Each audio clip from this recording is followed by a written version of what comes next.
नमस्कार, चुनावी समाचार में आपका स्वागत है। आइए शुरू करते हैं। हरियाणा से बहुत बड़ी खबर आ रही है। एग्जिट पोल को मात देते हुए भारतीय जनता पार्टी पूर्ण बहुमत की सरकार बना चुकी है। हरियाणा विधानसभा चुनाव की मतगणना के ताज़ा रुझानों में भारतीय जनता पार्टी की जीत हैट्रिक लगना तय माना जा रहा है।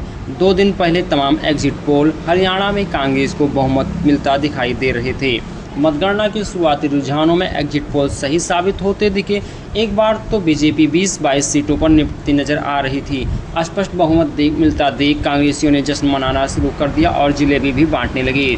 खुशी ज़्यादा देर तक चेहरे पर न टिक सकी। वक्त की सुइयों के साथ हरियाणा में सामने आए रुझानों में कांग्रेस की सीटें घटती गई, बीजेपी की सीट बढ़ती चली गई।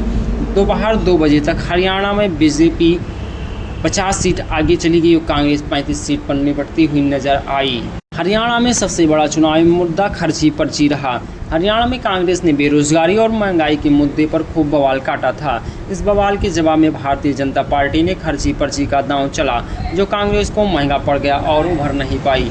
भाजपा के सभी दिग्गजों ने इस मुद्दे को भुनाने में कोई कसर नहीं छोड़ा। भाजपा ने आरोप लगाया, हरियाणा में 10 साल कांग्रेस की हुड्डा सरकार रही।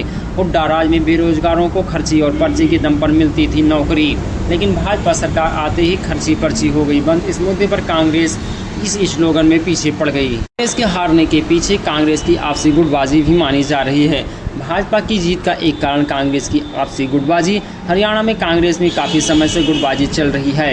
एक और भूपेंद्र हुड्डा और उनके बेटे दीपेंद्र हुड्डा का गुट था, दूसरी ओर कुमारी शैलजा का गुट, और दोनों ही मुख्यमंत्री पद की दावेदारी ठोक रहे थे। इस गुटबाजी में रणदीप सिंह सुरजेवाला भी कूद गए। उन्होंने भी मुख्यमंत्री पद के लिए दावेदारी ठोक दिया। इसी आपसी खींचातान ने कांग्रेस को काफ़ी नुकसान पहुंचाया, जिससे कांग्रेस पार्टी हरियाणा चुनाव में पूरी तरीके से हार गई। हरियाणा चुनाव में जाट मुद्दा भी था, पंचायत मुद्दा था, खेल की खिलाड़ियों का भी मुद्दा था। इन सभी मुद्दों को भुला करके हरियाणा की जनता ने मोदी सरकार पर विश्वास जलाया और उन्होंने राष्ट्रवाद के हित में यह वोट करके यह संकल्प करके दिखा दिया कि जो भारतीय जनता पार्टी की सरकार है, ये राष्ट्रवादी सरकार के साथ हरियाणा की जनता है। हरियाणा की जनता खर्ची पर्ची में विश्वास नहीं रखती। उन्होंने मोदी जी को अपना पूर्ण बहुमत दे करके उनका कृतज्ञता व्यक्त की।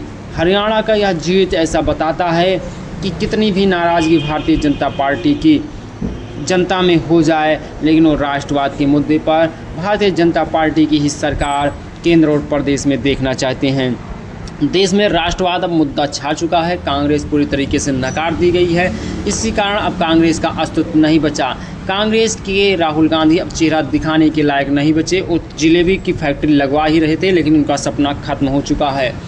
आप लोगों की क्या राय है? क्या हरियाणा चुनाव भारतीय जनता पार्टी पूर्ण रूप से सही तरीके से जीती है या नहीं? इस बारे में कमेंट करके जरूर बताएं। मिलते हैं अगली वीडियो में, तब तक के लिए नमस्कार।